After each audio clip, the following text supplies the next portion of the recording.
ეს არის აშშშ-ს Geralt R40, 13 მილიარდი დოლარის ღირებულების მცურავი ქალაქი, რომელიც კარიბის ზღვის აუზში იმყოფება ოპერაცია სამხრეთის შუბის პარკლებში. ეს არის ამერიკის შეერთებული შტატების ყველაზე დიდი სამხედრო გაძლიერება დასავლეთ ნახევარსფეროში ბოლო 30 წლის განმავლობაში. როცა სიტყვა ავიამზით ვისმენთ, ხშირად მხოლოდ უზარმაზარი გემი წარმოვიდგება თვალწინ. მაგრამ რაც არიცით, ის არის, რომ ეს უბრალოდ გემი არ არის, რადგან აშშ-ს Geralt R40 ბევრად მეტია, ვიდრე უბრალოდ გემი. ეს არის მცურავი ავიაბაზა, სამხედრო შტაბი და პატარა ქალაქი, რომლებიც ერთ გემშია გაერთიანებული. და კიდევ ერთი ყველაზე განსაცვიფრებელი ნაწილი არის საფრენი გემბანი. ეს არის ადგილი, სადაც საბრძოლო თვითმფრინავები ეშვებიან, აფრინდებიან და მზადდებიან თავიანთი მისიისთვის. აშშ-ს საზღვაო ძალების მიხედვით USS Geralt R40-ს ფრენის დეკის ფართობი თითქმის 4 და 4.5 აკრია. რომ გაადუდეს მისი ზომის წარმოდგენა, აქ თავისუფლად მოთავსდება 3 ერთმანეთზე მიგმული ფეხბურთის მოედანი და კიდევ დარჩება ადგილი. სიგრძეში ის აღემატება 1082 ფუტს, ხოლო ყველაზე ფართო ნაწილი დაახლოებით 246 ფუტია. ამიტომ ეს ერთ-ერთი ყველაზე დიდი ბრტყელი ზედაპირია, რომელიც ნებისმიერ მოძრავ ტრანსპორტზე მსოფლიოში შეიძლება იპოვოთ. მაგრამ განსაკუთრებულს ამბექს მხოლოდ ზომა არ ხდის. თუ დააკვირდებით, მისი ასაფრენი ბილიკი სწორი არ არის. მისი ნაწილი დაახლოებით 9 გრადუსით არის გადახრილი გემის ცენტრიდან. არსებობს მნიშვნელოვანი მიზეზი თუ რატომ გაკეთდა ეს ასე. როდესაც ერთი გამანადგურებელი თვითმფრინავი ეშვება, ამავე დროს სხვა თვითმფრინავი შეიძლება მეორე მხარეს აფრენისთვის ემზადებოდეს. ამიტომ თვითმფრინავების დაშვება და აფრენა ერთდროულად შეიძლება განხორციელდეს. ეს ომის დროს ძალიან მნიშვნელოვანია, რადგან უფრო მეტი თვითმფრინავის გაგზავნაა შესაძლებელი ცაში უფრო მოკლე დროში. მაგრამ მიუხედავად იმისა, რომ ფრენის გემბანი ძალიან ფართოა, ის ერთ-ერთ ყველაზე საშიშ ადგილადაც ითვლება. წარმოიდგინე, რომ აქ ერთდროულად მოძრაობს ბევრი გამანადგურებელი თვითმფრინავი, ბრუნავი მექანიზმები, სატვირთო მანქანები, საწვავის მილები და ასობით ეკიპაჟის წევრი. მცირე შეცდომაც კი შეიძლება სერიოზული ავარიის მიზეზი გახდეს. ამიტომაც აშშ-ს საზღვაო ფლოტს ძალიან მკაცრი სისტემა აქვს. თითოეულ ეკიპაჟის წევრს თავისი სამუშაოს მიხედვით განსხვავებული ფერის უნიფორმა აცვია. იისფერი ფორმა, როგორც წესი, საწვავზე მომუშავეებს აცვიათ. წითელი ფორმა აცვიათ მათ, ვინც ბომბებსა და რაკეტებზეა პასუხისმგებელი. ყვითელი ფორმა კი ეკიპაჟის იმ წევრებს აცვიათ, რომლებიც თვითმფრინავების მოძრაობას მართავენ გემბანზე. მწვანე ფორმა აცვიათ მათ, ვინც კატაპულტებსა და გაშვების სისტემებზე მუშაობს. თეთრი ფორმა კი უსაფრთხოებისა და სამედიცინო ოპერაციების დამდეგებს აცვიათ. ყავისფერი ფორმა აცვიათ მექანიკოსებსა და ეკიპაჟის წევრებს, რომლებიც თითოეული თვითმფრინავის მდგომარეობის მდგომარეობაზე არიან პასუხისმგებელი. ეს მხოლოდ იმისთვის არ არის, რომ ადვილად ამოიცნონ, არამედ ასევე მნიშვნელოვანი უსაფრთხოების სისტემაა. ერთი შეხედვითვე, ყველა მიცის, ვის უნდა მიმართოს კონკრეტულ სიტუაციაში. გარდა ამისა, ფრენის გემბანზე ძალიან დიდი ხმაურია. როდესაც გამანადგურებელი თვითმფრინავები სრული სიმძლავრით მუშაობენ, ხმაური შეიძლება 140 დეციბელს გადააჭარბოს. ეს უფრო მაღალია იმ დონეზე, რაც შეიძლება ადამიანისთვის, მამიანისთვის მყისიერად ზიანის მომტანი იყოს სმენისთვის. ამიტომ ეკიპაჟის თითოეული წევრი ორმაկ ყურის დაცვას იყენებს. და რადგან თითქმის შეუძლებელია ერთმანეთის გაგება ასეთი ძლიერი ხმაურის ფონზე, ისინი ხშირად იყენებენ სპეციალურ ხელის ნიშნებს ერთმანეთთან კომუნიკაციისთვის. პირველი შეხედვით ყველაფერი, რაც ფრენის დეკზე ხდება, ქაოსურად ჩანს. მაგრამ ამ ქაოსის უკან არსებობს ძალიან მკაცრი კოორდინაციის, დისციპლინისა და მომზადების სისტემა. ყოველი მოძრაობა სწორ დროს ხდება. თითოეულ ადამიანს ზუსტად განსაზღვრული მოვალეობა აქვს და ყოველი წამი მნიშვნელოვანია. იმ ადგილას, სადაც სავსეა გამანადგურებელი თვითმფრინავები, საწვავი და მძიმე აღჭურვილობა, კარგად ორგანიზებული გუნდური მუშაობა არა მხოლოდ მისიის წარმატების გასაღებია. ეს ასევე ის მიზეზია, რის გამოც ასობით თანამშრომელი ყოველდღიურად უსაფრთხოდ მუშაობს მსოფლიოში ერთ-ერთ ყველაზე დატვირთულ და სახიფათო ადგილას. მაგრამ სანამ განხილვას დავიწყეთ, გთხოვთ დაალაიქოთ ეს ვიდეო და გამოიწეროთ ჩვენი არი. ეს ჩვენთვის, კონტენტ კრეატორებისთვის ძალიან დიდი დახმარებაა, ასე რომ დავიწყოთ. თუმცა, მრავალი ათწლეულის განმავლობაში, აშშ-ს საზღვაო ფლოტის ავიამზიდები მხოლოდ ერთ სისტემას იყენებდნენ მათი გამანადგურებელი თვითმფრინავების ასაფრენად. ეს არის ორთქლის კატაპულტა. მისი პრინციპი მარტივია.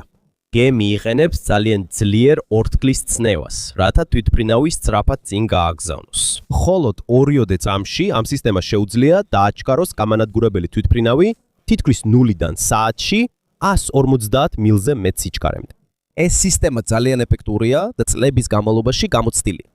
თუმცა, როცა უფრო თანამედროვე თვითმფრინავები ჩნდება, მისი შეზღუდვებიც ნელ-ნელა იჩენს თავს. მაგალითად, მთელი სისტემის სიმძიმე. მას ბევრი ნაწილი აქვს, რომელიც რეგულარულად საჭიროებს შეკეთებას და ასევე ადვილად არ ეგუება სხვადასხვა ტიპის თვითმფრინავებს.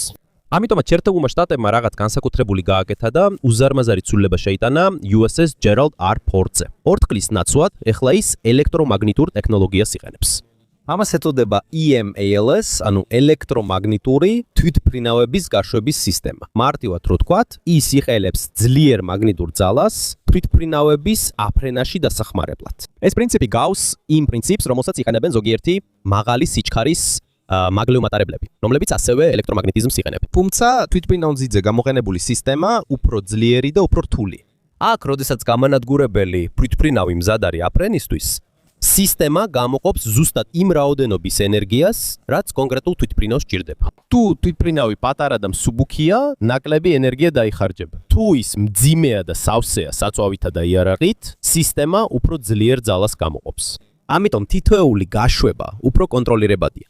თვითმფრინავის აჩქარებაც უფრო თანაბარია ვიდრე ძველი 4 წლის კატაპულტის მოულოდნელი ბიძგის დროს. შედეგად თვითმფრინავზე ნაკლები სტრესი მოდის, მისი ნაწილების დაზიანების ალბათობა მცირდება და თვითმფრინავების ექსპლუატაციის ვადა იზრდება. კიდევ ერთი ყველაზე დიდი უპირატესობა ის არის, რომ მოძრავი ნაწილები ნაკლებია. ნაკლები დეტალია, რაც შეიძლება გაფუჭდეს, ნაკლები ტექნიკური მომსახურებაა საჭირო და მთელი სისტემა უფრო სწრაფად ბუნდება ოპერაციაში.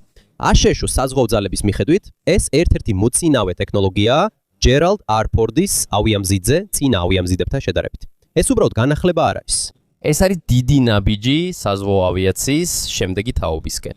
თუ ძველი ავიამზიდები მე-20 საუკუნის ტექნოლოგიის სიმბოლოებია, ემალსი კი ერთ-ერთი სიმბოლოა 21 საუკუნის ავიამზიდებისთვის. ამის მიუხედავად, როდესაც საუბარია USS Gerald R. Ford-ზე, ბევრი კითხულობს თუ რამდენი ღირსი. აშშ მთავრობის ოფიციალური ანგარიშების მიხედვით, გემის დიზაინზე, განვითარებაზე, ტესტირებასა და მშენებლობაზე დახარჯული თანხა დაახლოებით $13.3 მილიარდ შეადგენს. ამ თანხით იგი ითვლება ერთ-ერთ ყველაზე ძვირად ღირებულ სამხედრო გემად ისტორიაში. ბუნებრივია, ბევრი ადამიანი გაკურვებულია ასეთი დიდი თანხის გამო, უმეტესობისთვის რთულია წარმოდგენა, როგორ შეიძლება გემი ასეთ ფასად დაჯდეს. მაგრამ სინამდვილეში აქ მხოლოდ ლითონსა და ძრავებში არ გადაუხდიათ. ხარჯებში ასევე შედის ახალი ტექნოლოგიების შექმნა, რომლებიც პირველად გამოიყენეს Gerald R. Ford-ზე. აქ შედის ელექტრომაგნიტური გაშვების სისტემა, ახალი რადარები, მოწინავე იარაღის ლიფტები, ახალი ბირთვული რეაქტორები და მრავალი სხვა. სანამ ეს სისტემები გემზე დამონტაჟდებოდა, საჭიროა მათი დაპროექტება, გამოცდა, გამართვა და მრავალჯერადი გადამოცმება. ამის გამო პროექტის საერთო ხარჯები გაიზარდა, ასევე მოხდა დაგვიანებები, რადგან ზოგიერთი ახალი ტექნოლოგია თავიდანვე არ მუშაობდა როგორც იყო ნავარაუდევი. ამის გამო პროგრამამ კრიტიკა მიიღო ზოგიერთი სამთავრობო სადამკვირვებლო ჯგუფისა და თავდაცვის ანალიტიკოსებისგან. თუმცა ამის მიუხედავად არსებობს არგუმენტები პროექტის მხარდამჭერების მხრიდანაც. მათი თქმით, Gerald R. Ford-ი არ უნდა განვიხილოთ როგორც უბრალოდ ჩვეულებრივი გემი. ეს არის სამხედრო პლატფორმა, რომლისგანაც ელიან, რომ თითქმის 50 წელი ემსახუროს. მას შემდეგ, რაც იგი 2017 წელს ექსპლუატაციაში შევიდა, მოსალოდნელია, რომ იგი სამსახურში დარჩება 2060-იანი წლების შუა პერიოდამდე. ამ პერიოდში ის შეძლებს მოგზაურობას მსოფლიოს სხვადასხვა ოკეანეში, მონაწილეობას მიიღებს სამხედრო ოპერაციებში და იქნება მთელი ავიამზიდის დარტყმის ჯგუფის ცენტრი. როდესაც ავიამზიდის დარტყმის ჯგუფის ოპერაციაშია, მასში მხოლოდ ავიამზიდი არ შედის. ჩაულებრივ მასთან ახლავს სარაკეტო გამანადგურებლები, წყალქვეშა ნავები და სხვა დამხმარე ხომალდები. მოკლედ რო ვთქვათ, Gerald R. Ford-ი წარმოადგენს უზარმაზარი სამხედრო ძალის გულს სხვაში. აშშ საზღვაო ძალებისთვის მსოფლიოს ნებისმიერ წერტილში მცურავი ავიაბაზის გადაყვანის შესაძლებლობა ერთ-ერთი ყველაზე მნიშვნელოვანი მიზეზია, რის გამოც ისინი მზად არიან ამ ხომალდზე უზარმაზარი თანხა დახარჯონ. კიდევ ერთი მიზეზი, რის გამოც USS Gerald R. Ford-ი ასეთი განსაკუთრებულია, არა მხოლოდ მისი ზომის გამოა, არამედ იმ ენერგიის სიმძლავრის გამოც, რომელსაც ის ატარებს. ამ უზარმაზარი ხომალდის ქვეშ დამალულია 2 ბირთვული რეაქტორი, რომლებიც მთლიანი ავიამზიდის ელექტროენერგიისა და სიმძლავრის მთავარ წყაროდ მსახურობს. აშშ საზღვაო ძალების მიხედვით, ეს რეაქტორები სპეციალურად Ford-ის კლასის ავიამზიდებისთვისაა შექმნილი და უფრო ძლიერია ვიდრე ის რეაქტორები, რომლებიც ამერიკის წინა ავიამზიდებზე გამოიყენებოდა. ამ სისტემის წყალობით ხომალდს შეუძლია 100,000 ტონაზე მეტი წონის გადაადგილება 30 კვანტზე მეტი სიჩქარით. იმ დროს, როცა მის შიგნით 1000-ობით მოწყობილობა ერთდროულად მუშაობს. მაგრამ ყველაზე განსაცვიფრებელი აქ სიჩქარე კი არა, არამედ ის, რომ მის შიგნით 1000-ობით მოწყობილობაა. მაგრამ ყველაზე განსაცვიფრებელი აქ სიჩქარე კი არა, ამ რეაქტორების ბირთვული საწვავი შექმნილია ისე, რომ დაახლოებით 25 წელი გაძლოს, სანამ მისი შეცვლა გახდება საჭირო. სხვა სიტყვებით რო ვთქვათ, ეს არ არის ჩვეულებრივი გემი, რომელსაც რეგულარულად სჭირდება საწვავი ტანკერებით. ეს შეიძლება მრავალი წლის განმავლობაში მუშაობდეს საწვავის მიწოდებაზე ფიქრის გარეშე. სინამდვილეში უფრო ხშირად პრობლემა ხდება წყალი. ეკიპაჟისთვის საკვები უფრო ხშირად ხდება პრობლემად, ვიდრე თვითგემისთვის ენერგია. დროთა განმავლობაში ავიამზიდებზე უფრო და უფრო მეტი თანამედროვე აღჭურვილობა ემატება. უფრო ძლიერი რადარები, უფრო რთული საბრძოლო სისტემები, უფრო თანამედროვე საკომუნიკაციო აღჭურვილობა და მომავალში შესაძლოა მაღალი ენერგიის ლაზერული იარაღებიც კი. ამიტომ ჯერალდ არ ფორდის რეაქტორები მხოლოდ დღევანდელი საჭიროებებისთვის არ არის შექმნილი. ისინიც ისეა დაპროექტებული, რომ ხარი დაუჭირონ ტექნოლოგიებს, რომლებიც შეიძლება დამოყელებულ იქნას კიდევ 33 წლის შემდეგაც. მარტივად რო ვთქვათ, ეს ხო არა გემი, რომელიც მხოლოდ დღევანდელი დროისთვისაა შექმნილი. ეს არის ავიამზიდი, რომელიც მომავალი ათწლეულებისთვის მზადდება და მთელი ეს ენერგია ერთ მთავარ მიზანს ემსახურება. მისი თვითმფრინავების ნებისმიერ დროს აფრენისთვის მზადყოფნის უზრუნველყოფა. მართალია USS Gerald R. Ford-ის ყველაზე მნიშვნელოვანი იარაღი თვითონ ხომალდი კი არა, არამედ ის თვითმფრინავებია, რომლებიც მასზეა განთავსებული. როდესაც ავიამზიდი განლაგებულია, მას თან ახლავს სრული საჰაერო ფრთა, რომელიც შედგება ათობით სხვადასხვა დანიშნულების თვითმფრინავისგან. არის გამანადგურებელი თვითმფრინავები საჰაერო ბრძოლებისთვის. არის თვითმფრინავები ზუსტი დარტყმებისთვის. არის თვითმფრინავები სადაზვერვო და რადარის მონიტორინგისთვის.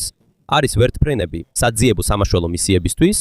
ასევე არის თვითმფრინავები, რომლებიც გამოიყენება ადამიანების აღჭურვილობისა და მარაგების ტრანსპორტირებისთვის. როცა ეს ყველაფერი ერთადაა, თითქოს პატარა საჰაერო ძალას უყურებ, რომელიც ერთ გემზეა განთავსებული. სწორედ ეს არის მიზეზი, თუ რატომ არის ეს ასე მნიშვნელოვანი. თანამედროვე სამხედრო სტრატეგიაში ავიამზიდებს აღარ სჭირდებათ სხვა ქვეყნების აეროდრომებზე დაბრუნება. აღარ არის საჭირო ნებართვის თხოვნა, რომ მიწაზე დიდი საჰაერო ბაზა განათავსოს. უბრალოდ მიიყვანე ავიამზიდი იმ რეგიონში, სადაც ეს საჭიროა და სულ მცირე დროში უკვე გაქვს სრული საჰაერო ოპერაციების შესაძლებლობა ოკეანის შუაგულში. დროის გასვლასთან ერთად აშშ-ის საზღვაო ძალების მიერ გამოყენებული თვითმფრინავები კიდევ უფრო იცვლება. ნელ-ნელა იზრდება უფრო თანამედროვე გამანადგურებელი თვითმფრინავების, როგორიცაა F-35C გამოყენება. ამასთან ერთად ჩნდება ახალი უპილოტო თვითმფრინავები, ანუ დრონები, რომლებიც სხვადასხვა მისიის შესრულებას პილოტის გარეშე შეძლებენ. და რადგანაც USS Gerald R. Ford-ი შექმნილია ხანგრძლივი მომსახურებისთვის, მოსალოდნელია, რომ მომდევნო 10 წლებში მის გემბანზე კიდევ ბევრი ახალი ტიპის თვითმფრინავს ვიხილავთ. შესაძლოა 2045 ან 2055 წლისთვის მისი საჰაერო ფრთის იერსახე შეიცვალოს. თუმცა მისი მთავარი მისია უცვლელი დარჩება. იყო ერთგვარი მცურავი საჰაერო ბაზა, რომელსაც შეუძლია სამხედრო საჰაერო ძალის მსოფლიოს ნებისმიერ წერტილში გადატანა. და თუ USS Gerald R. Ford-ს როგორც გემს აღიქვამთ, ეს აღწერა არასაკმარისია. უპრესტორია, რომ ეს წარმოიდგინოთ როგორც პატარა ქალაქი, რომელიც ოკეანის შუაგულში დაცურავს. როდესაც ავიამზიდი სრულ ოპერაციაშია, მასზე შეიძლება 5000-ზე მეტი ადამიანი იმყოფებოდეს. აქ შედის პილოტები, მექანიკოსები, სამედიცინო პერსონალი, კომუნიკაციების სპეციალისტები, უსაფრთხოების თანამშრომლები, ზარეულები და კიდევ ათასობით სხვა თანამშრომელი. თითოეულს თავისი მოვალეობა აქვს. ადამიანების სიმრავლის გამო მას უნდა კონდეს თითქმის ყველა ის სერვისი, რასაც პატარა საზოგადოებაში ნახავდით. აქვს საკუთარი სამედიცინო დაწესებულება. აქვს სტომატოლოგიური კლინიკა, საპარიკმახერო, სამრეცხაო სერვისები, სავარჯიშო დარბაზი, არის სამლოცველო სხვადასხვა რელიგიისთვის, არის პატარა მაღაზია ეკიპაჟის პირადი საჭიროებებისთვის. ასევე არის საკომუნიკაციო სისტემები, რომლებიც საშუალებას აძლევს მათ დაუკავშირდნენ თავიანთ ოჯახებს მიუხედავად იმისა, რომ სოფლიოს მეორე მხარეს იმყოფებიან. მაგრამ ნუ ვიფიქრებთ, რომ აქ ცხოვრება კრუიზის გემივითაა. ეს ასე არ არის. გემზე ყოველი სივრცე შექმნილია სამუშაოსა და ოპერაციებისთვის, არა ფუფუნებისთვის. უმეტესობა დაქირავებული მეზღვაურებისა სძინავთ ოთახებში, სადაც საწოლები ერთმანეთს გვერდითაა განთავსებული. ზოგჯერ 3 ან 4 საწოლია ერთმანეთზე დადებული. პირადი სივრცე შეზღუდულია. თითქმის ყოველთვის ყავთ ვინმე გვერდით და მრავალი თვის განმავლობაში იშვიათად გაქვთ ნამდვილი პირადი სივრცე მხოლოდ საკუთარი თავისთვის. მაგრამ ამის მიუხედავად ისინი სწავლობენ, როგორ იცხოვრონ როგორც ერთიანმა საზოგადოებამ. რადგან ავიამზიდზე მისიის წარმატება დამოკიდებულია არა მხოლოდ გამანადგურებელ თვითმფრინავებზე, არამედ იმ ათასობით ადამიანზე, რომლებიც ყოველდღე ერთად მუშაობენ. და თუ არსებობს რამე, რაც მნიშვნელოვანია იმისთვის, რომ 5000-ზე მეტი მცხოვრების მქონე საზოგადოება კარგად ფუნქციონირებდეს, ეს არის საკვები. ყოველდღე USS Gerald R. Ford-ს უწევს ათასობით ეკიპაჟის წევრის გამოყვება რომლებიც 24 საათის განმავლობაში მუშაობენ. აშშ საზღვაო ძალების მიხედვით გემზე ყოველდღიურად დაახლოებით 18000 ულუფა საკვები მზადდება. აქ შედის საუზმე, სადილი, ვახშამი და საკვები იმ ეკიპაჟისთვის, რომლებიც ღამის ცვლაში მუშაობენ. სხვა სიტყვებით რო თქვათ, ეს გავს უზარმაზარი სასტუმროს ან უნივერსიტეტის მართვას ოკეანის შუაგულში. თუმცა სიტუაცია კიდევ უფრო რთულია. როცა ზღვაში ხარ, უბრალოდ ვერ შეუკვეთა ავტომატებით საკვებს, არ არსებობს სასუბსატო მაღაზია, არ არის მიწოდების სერვისი, არ არის სუპერმარკეტი, არაფერი ახლოს. ეკიპაჟისთვის საჭირო ყველაფერი წინასწარ უნდა იყოს დაგეგმილი. ამიტომაც ავიამზიც აქვს დიდი საცავები გაყინული ხორცისთვის, დაკონსერვებული პროდუქტებისთვის, ბრინჯისთვის, მაკარონისთვის, ბოსტნეულისთვის და სხვა საკვებისთვის, რომელსაც დიდი ხნის განმავლობაში შეუძლია შენახვა. მაგრამ რამდენიც არ უნდა იყოს მარაგში, მაინც დგება დრო, როცა მისი შევსება ხდება საჭირო. სწორედ აქ იწყება ერთ-ერთი ყველაზე გასაოცარი ოპერაცია ზღვაში. სანამ ავიამზიდი მოძრაობას აგრძელებს, მასთან მიახლოებული მომარაგების გემები აწვდიან საკვებს, აღჭურვილობას და სხვა საჭირო ნივთებს. ეს ყველაფერი ხდება მაშინ, როცა ორივე გემი ოკეანეში მოძრაობს. კაბელების, აღჭურვილობის და ზოგჯერ ვერტმფრენების საშუალებით მარაგები გადადის ისე, რომ გემებს სპორტში დაბრუნება არ სჭირდებათ. ამ სისტემის წყალობით ავიამზიდს შეუძლია თვეების განმავლობაში დარჩეს ზღვაში. და სანამ საკვები და მარაგები უწყვეტად მოდის, გემის ოპერაციაც შეუფერხებლად გრძელდება. ბოლოს და ბოლოს ადვილია მოიხიბლო გამანადგურებელი თვითმფრინავებით, სარაკეტო სისტემებით და ბირთვული იარავით. USS Gerald R-40-ის. მაგრამ მთელი ამ ტექნოლოგიის უკან დგას ერთი მარტივი სიმართლე. ეს გემი მუშაობს ათასობით ადამიანის წყალობით, რომლებიც დღე და ღამე შრომობენ. და იმისთვის, რომ თითოეული მათგანი მზად იყოს, პატარა ქალაქი, რომელსაც ისინი ყველგან თანატარებენ, უნდა მუშაობდეს გამართულად, სადაც არ უნდა გაცურო. ასე. გარდა იმისა, რომ ეს არის ერთ-ერთი ყველაზე თანამედროვე და ყველაზე დიდი ავიამზიდი მსოფლიოში, არსებობს განსაკუთრებული მიზეზი, თუ რატომ ეწოდა მას USS Gerald R-40. ის დაერქვა Gerald Ford's, ამერიკის შეერთებული შტატების 38 პრეზიდენტს, მაგრამ ის მხოლოდ ყოფილი პრეზიდენტი არ იყო. მანამ სანამ ქვეყნის ლიდერი გახდებოდა, Gerald Ford-ი ასევე მსახურობდა აშშ-ს საზღვაო ძალებში მეორე მსოფლიო ომის დროს. ერთ-ერთი გემი, რომელზეც მან იმსახურა, იყო ავიამზიდი წყნარი ოკეანის თეატრში. იქ მან საკუთარ თავზე გამოცადა, რამდენად რთული და საშიშია ცხოვრება ზღვაში ომის დროს. აშშ-ს საზღვაო ძალების ისტორიული ჩანაწერების მიხედვით, მან გადაიტანა ძლიერი ქარიშხლები, საბრძოლო ოპერაციები და სხვადასხვა საფრთხეები, რომლებიც ავიამზიდის ეკიპაჟის წევრებს ომის დროს ხშირად ხვდებოდათ. ამიტომ აშშ-ს საზღვაო ძალების მრავალი მეზღვაურისთვის ამ გემზე მხოლოდ ყოფილი პრეზიდენტის სახელი არ არის დაწერილი. ეს ასევე არის შეხსენება იმ ადამიანის შესახებ, რომელმაც ოდესღაც ზღვაზე იმსახურა და განიცადა იგივე სამხედრო ცხოვრება, რასაც მისი ეკიპაჟის წევრები დღესაც განიცდიან. და მიუხედავად იმისა, რომ გემის სახელი მნიშვნელოვანია, კიდევ უფრო შთამბეჭდავია სხვა ტექნოლოგია, რომელიც დამალულია ფრენის გემბანის უკანა ნაწილში. ეს არის სისტემა, რომელიც პასუხისგებელია ავიაციის ერთ-ერთ ყველაზე რთულ ამოცანაზე. უსაფრთხოდ გააჩეროს მებრძოლი თვითმფრინავი, რომელიც ახლახან ჩამოფრინდა ციიდან. როდესაც მებრძოლი თვითმფრინავი ჩვეულებრივ აეროპორტში ეშვება, მას აქვს გრძელი და ფართო ასაფრენი ბილიკი, რათა შეანელოს სვა. მაგრამ ავიამზიდზე სიტუაცია სხვანაირია. დასაფრენი ზონა ბევრად მოკლეა ვიდრე მიწაზე არსებულ აეროპორტებში. ამიტომ თვითმფრინავს არ აქვს დრო ნელ-ნელა შეანელოს სულა. ის უნდა გაჩერდეს სულ რამდენიმე წამში. ეს კეთდება სქელი ფოლადის კაბელების გამოყენებით, რომლებიც გაფენილი არიან ფრენის გემბანზე. როდესაც გამანადგურებელი თვითმფრინავი ეშვება, მის უკან არსებული სპეციალური კაუჩი ერთ-ერთ კაბელს ეჭიდება. იქიდანვე იწყება შეჩერების პროცესი. ძალიან მოკლე მანძილზე სწრაფმა თვითმფრინავმა უსაფრთხოდ უნდა დაჩერდეს. ძველ ავიამზიდებზე ჰიდრაულიკურ სისტემებს იყენებდნენ. ამისათვის დღევანდელი სისტემა ეფექტურია და ათწლეულების განმავლობაში გამოცდილია. მაგრამ რადგან უფრო მეტი ტიპის თვითმფრინავი ჩნდება, მათ შორის დრონები და უფრო თანამედროვე გამანადგურებლები, აშშ-ს საზღვაო ფლოტს უფრო მოქნილი ტექნოლოგია დასჭირდა. ამიტომ შეიქმნა Advanced Arresting Gear, ანუ AAG. ძველი ჰიდრაულიკური ტექნოლოგიის ნაცვლად, ის იყენებს უფრო თანამედროვე ელექტრონულ და ენერგიის შთანთქმის სისტემებს, რათა უფრო ზუსტად კონტროლდებოდეს ძალა, რომელიც გამოიყენება თითოეულ დაჯდომას. მოკლედ ვთქვათ, ის არ ეკაჩება ყველა თვითმფრინავს ერთნაირად, ავტომატურად არეგულირებს ძალას თვითმფრინავის წონის, სიჩქარისა და ტიპის მიხედვით. ეს განსაკუთრებით მნიშვნელოვანია, რადგან სულ უფრო მეტი სხვადასხვა ტიპის თვითმფრინავს იყენებს აშშ-ს საზღვაო ფლოტი. უფრო მსუბუქი დრონები, უფრო თანამედროვე გამანადგურებელი თვითმფრინავები და მომავალი თვითმფრინავები, რომლებიც ჯერ კიდევ სულად არ გამოიყენება დღეს. ისევე როგორც EMOLSIS გაშვების სისტემა, რომელზეც ადრე ვისაუბრეთ. AAG-იც გაიარა ხანგრძლივი განვითარების და ტესტირების პროცესი, სანამ სულად ოპერაციული გახდებოდა. თუმცა მისი მიზანი მარტივია. გააკეთოს USS Gerald R. Ford-ი უფრო უსაფრთხო, უფრო ზუსტი და უფრო მზადყოფნაში არსებული როგორც დღევანდელი, ასევე მომავალი ათწლეულების თვითმფრინავებისთვის. თუ შენიშნავ, უმეტესობა ავიამზიდებისა აქვს ერთი ნაწილი, რომელიც მაშინვე ჩანს, თუნდაც შორიდან. ეს არის დიდი სტრუქტურა, რომელიც დგას ფრენის გემბანის გვერდით. მას ეწოდება აილანდი. აქ მდებარეობს გემის ხიდი, საკომუნიკაციო სისტემები, რადარის აღჭურვილობა და საკონტროლო ცენტრები, რომლებიც მართავენ მთელი ავიამზიდის ოპერაციას. USS Gerald R. Ford-ზე უბრალოდ არ გადმოიღეს წინა ავიამზიდების დიზაინი. პროექტის დასაწყისიდანვე შეიცვალა აილანდის მდებარეობა და დიზაინი, რათა მთელი გემი უფრო ეფექტური ყოფილიყო. ის უფრო უკანა ნაწილში გადაიტანეს, ვიდრე წინა ნიმიცის კლასის გემებზე. ერთი შეხედვით ეს თითქოს პატარა ცვლილებაა, მაგრამ ავიამზიდზე ფრენის გემბანის თითოეული სივრცე ძალიან მნიშვნელოვანია. როდესაც გემბანის წინა ნაწილში მეტი თავისუფალი ადგილი არსებობს, უფრო მეტი გამანადგურებელი თვითმფრინავის დაყენება, მომზადება და გადატანა შეიძლება მისიის დაწყებამდე. რაც უფრო სწრაფად გადაადგილდებიან თვითმფრინავები, ოპერაციაც უფრო გამართულად მიმდინარეობს და დღის განმავლობაში უფრო მეტი თვითმფრინავის აფრენა ხდება. Gerald R. Ford-ის აილანდიც უფრო მაღალია ვიდრე ზოგიერთი წინა ავიამზიდის. ამიტომ ფრენის ოპერაციებზე პასუხისმგებელი ოფიცრები უფრო მკაფიოდ ხედავენ ყველაფერს.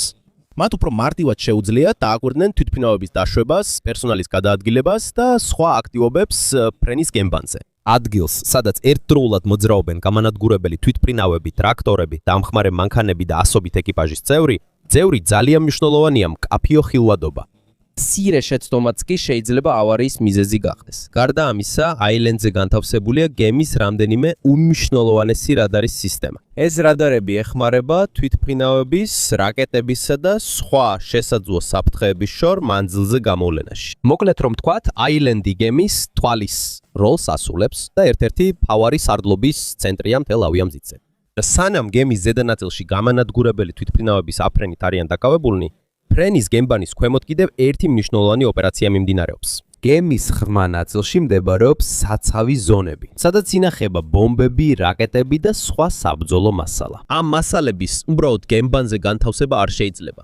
ისინი უსაფრთხოდ უნდა შეინახონ გემის შიგნით, მანამ სანამ მათი გამოყენების დრო არ დადგება. თუმცა, როდესაც მისია დაგეგმილი, საჭიროა იარაღის სწრაფად გადატანა საცავი განყოფილებებიდან ფრენის გემბანზე. და სწორედ აქ ერთ-ერთი ყველაზე მნიშვნელოვანი სისტემა, რომელიც გამოიყენება USS Gerald R. Ford-ზე, ელექტრომაგნიტური იარაღის ლიფტები. საქმეში ერთვება. უფრო ძველ ავიამზიდებზე, ბომბებისა და რაკეტების გემის ქვედა ნაწილიდან ზევით ასატანად ჰიდრაულიკურ ლიფტებს იხენებდნენ. ის სისტემა ეფექტური იყო, მაგრამ ის ისეთი სწრაფი არ არის, როგორც აშშ-ს საზღვაო ფლოტს სჭირდება თანამედროვე ოპერაციებისთვის. ამიტომაც Gerald R. Ford-ზე მათ ელექტრომაგნიტური ტექნოლოგია გამოიყენეს. ზუსტად იმავე პრინციპით, როგორც გემის ახალ სისტემებშია გამოყენებული. ეს ლიფტებიც ელექტროენერგიას იღენებს, რათა იარაღები როდესაც თვითმფრინავები უფრო სწრაფად მზადდება შემდეგი მისიისთვის, ისინი ოპერაციაში უფრო სწრაფად ბრუნდებიან. ინტენსიური სამხედრო აქტივობის დროს, თუნდაც რამდენიმე წუთიანი დაგვიანება შეიძლება დიდ გავლენას ახდენდეს. სისტემის შექმნა ადვილი არ ყოფილა. ტესტირების პირველ წლებში ეს იყო ერთ-ერთი იმ ტექნოლოგიათაგან, რომელმაც მრავალი პრობლემა და დაგვიანება განიცადა. რამდენჯერმე შეაკეთეს და ხელახლა ამოცადეს, სანამ საბოლოოდ მზად იქნებოდა რეგულარული ოპერაციებისთვის. მაგრამ ხანგრძლივი განვითარების და ტესტირების პროცესის შემდეგ ეს გახდა Gerald R. Ford-ის მიზნის ნაწილი, რომ თანამედროვე ავიამზიდის ოპერაციების თითოეული ნაწილი უფრო სწრაფი და ეფექტური ყოფილიყო. დღეს, როცა ადამიანების უმეტესობა ყურადღებას ამახვილებს გამანადგურებელ თვითმფრინავებზე ფრენის გემბანის ზედაპირზე, არსებობს კიდევ ერთი სისტემა, რომელიც თითქმის უხილავია, მაგრამ უკიდურესად მნიშვნელოვანია მთელი ავიამზიდური დამთხმელი ჯგუფის უსაფრთხოებისთვის. ეს არის USS Gerald R. Ford-ის რადარის სისტემა. თანამედროვე ომში საკმარისი არ არის მხოლოდ ძლიერი იარაღის ქონა. ჯერ უნდა დაინახოს საფრთხე, სანამ ის შენ დაგინახავს. ამიტომაც ავიამზიდის ერთ-ერთი ყველაზე მნიშვნელოვანი ამოცანაა მუდმივად დააკვირდეს მის გარშემო არსებულ ცას და ზღვას. აშშ-ს საზღვაო ძალების მიხედვით, Gerald R. Ford-ი იყენებს ავიამზიდზე დაყენებულ ყველაზე მნიშვნელოვან რადარის სისტემათაგან რამდენიმეს. ეს რადარები ერთდროულად მრავალი სამიზნის პოვნას, იდენტიფიცირებასა და თვალყურის დევნებას ახერხებენ. ეს შეიძლება მოიცავდეს გამანადგურებელ თვითმფრინავებს, საკრუიზო რაკეტებს, დრონებს, ვერტმფრენებს და სხვა შესაძლო საფრთხეებს. ასევე ეს არ არის შეზღუდული მხოლოდ ერთ მიმართულებაზე. ის მუდმივად აკვირდება გემის გარშემო არსებულ გარემოს ყველა მიმართულებით და სხვადასხვა სიმაღლეზე. ყველაზე მნიშვნელოვანი აქ არის ინფორმაციის დამუშავების სიჩქარე. ნამდვილი ბრძოლის დროს მხოლოდ რამდენიმე წამი შეიძლება იყოს რაკეტის აღმოჩენასა და გადაწყვეტილების მიღებას შორის, თუ როგორ უნდა გაუმკლავდნენ მას. ამიტომ გემის რადარის სისტემები პირდაპირ არის დაკავშირებული სხვა სენსორებთან, ელექტრონული ომის აღჭურვილობასთან, საკომუნიკაციო ქსელებთან და საბრძოლო სისტემებთან. შედეგად მიიღება რეალურ დროში არსებული სრული სურათი ავიამზიდის გარშემო არსებული სიტუაციის შესახებ. რაც უფრო მკაფიოა ინფორმაცია, რომელსაც ოფიცრები იღებენ სადლობის ცენტრში, მით უფრო სწრაფად შეუძლიათ მათ სწორი გადაწყვეტილების მიღება. მაგრამ რამდენადაც კარგი არ უნდა იყოს რადარი, ის არაფერს ნიშნავს, თუ ავიამზიდზე მყოფი თვითმფრინავები ვერ იმოქმედებ. და აქ ხედავთ ერთ-ერთ ყველაზე მნიშვნელოვან მაჩვენებელს ავიამზიდისთვის, არა მისი ზომა, არა მისი ფასი, არამედ რამდენი მისიის მხარდაჭერა შეუძლია ერთ დღეში. სამხედრო ავიაციაში ამას ეწოდება სორტის მაჩვენებელი. ერთი სორტი ნიშნავს თვითმფრინავის სრულ მისიას. ფრენა, მისიის შესრულება და უსაფრთხო დაბრუნება ავიამზიდზე. რაც უფრო მაღალია სორტის მაჩვენებელი, მით უფრო მეტ ოპერაციას შეძლებს გემი. უფრო მეტ სამიზნეს შეიძლება მიექცეს ყურადღება, უფრო მეტი მხარდაჭერა შეიძლება გაეწიოს მოკავშირეებს და უფრო დიდი გავლენა ექნება ამას ბრძოლაში. ეს ერთ-ერთი მთავარი მიზეზია, რის გამოც ჯერალდ არფორდი თავიდანვე უფრო ეფექტურ ავიამზიდად იყო დაპროექტებული.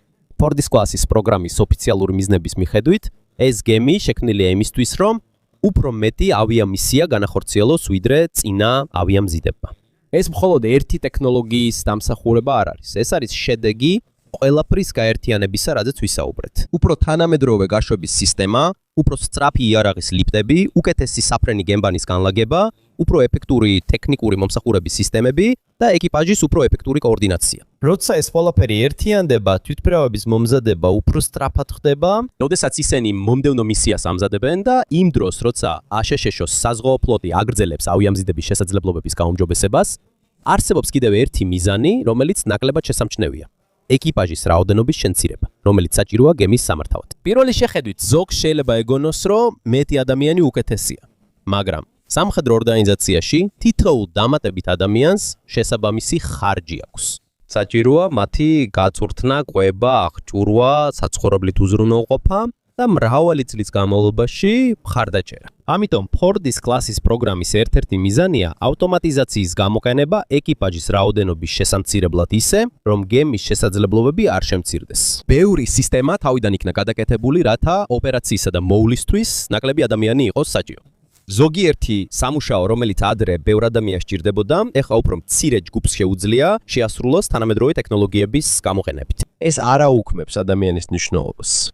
ამის ნაცვლად ეს უფრო მეტად უსვამს ხაზს ტექნოლოგიის გამოყენებას, რათა თითოეული ოპერაცია უფრო ეფექტური გახდეს. და ალბათ ეს არის ერთ-ერთი ყველაზე მნიშვნელოვანი იდეა, რომელიც თელი ჯერალდ არფორდის პროექტის საფუძველში დევს. ეს არ გაკეთებულა მხოლოდ დღევანდელი საჭიროებებისთვის, ის გაკეთდა მომდევნო 10 წლეულებისთვისაც. როდესაც USS ჯერალდ არფორდი 2017 წელს ექსპლუატაციაში შევიდა, მისმა დიზაინერებმა ნათლად იცოდნენ, რომ მათ არ შეეძლოთ გამოეცნოთ, როგორ იქნებოდა მსოფლიო 2067 წელს. შესაძლოა მტრები სხვები იყვნენ, შესაძლოა ტექნოლოგიებიც შეიცვალოს, შეიძლება ომის წარმოების გზებიც განსხვავებული იყოს, მაგრამ მიუხედავად ამისა, მათ სცადეს შეექმნათ გემი, რომელსაც შეეძლო ამ ცვლილებებთან ადაპტაცია. ამიტომაც მისი რეაქტორები სიმძლავრის დიდ რეზერვს ფლობენ იმ ტექნოლოგიებისთვის, რომლებიც მომავალში შეიძლება გამოჩნდნენ. ამიტომაც მისი ფრენის სისტემები მომავალი თაობის თვითმფრინავებისთვისაა მომზადებული. ამიტომაც მისი მრავალი ნაწილი ისეა დაპროექტებული, რომ ადვილად განახლდეს, როცა საჭირო გახდება. დრო გადის. მომდევნო 10 წლეულებში დიდი ალბათობით ჩვენ ვიხილავთ უფრო მეტ დრონს, უფრო განვითარებულ თვითმფრინავებს, უფრო თანამედროვე სენსორებს და ახალი ტიპის იარაღის სისტემებებს, რომლებიც დღეს ჯერ კიდევ უჩვეულოა. აშშ-ს საზღვაო ფლოტი ელოდება, რომ USS ჯერალდ არფორდი მზად იქნება ამ ცვლილებებისთვის. საბოლოოდ USS ჯერალდ არფორდი არ გახდა მსოფლიოში ყველაზე დიდი, ყველაზე ძვირად ღირებული და ერთ-ერთი ყველაზე ძლიერი საბრძოლო გემი, მხოლოდ მისი ზომის გამო. ის გახდა უფრო დიდი მიზნის სიმბოლო. შესაძლებლობა, რომ ოკეანის შუაგულში სრულფასოვანი ავიაბაზა გადაიტანონ. ნებისმიერ დროს გაუშვან თვითმფრინავები. ათასობით ეკიპაჟი რამდენიმე თვის განმავლობაში მართონ და მზად იყვნენ იმ გამოწვევებისთვის, რომლებიც შეიძლება გაჩნდეს არა მხოლოდ ხვალ, არამედ მრავალი ათწლეულის განმავლობაში.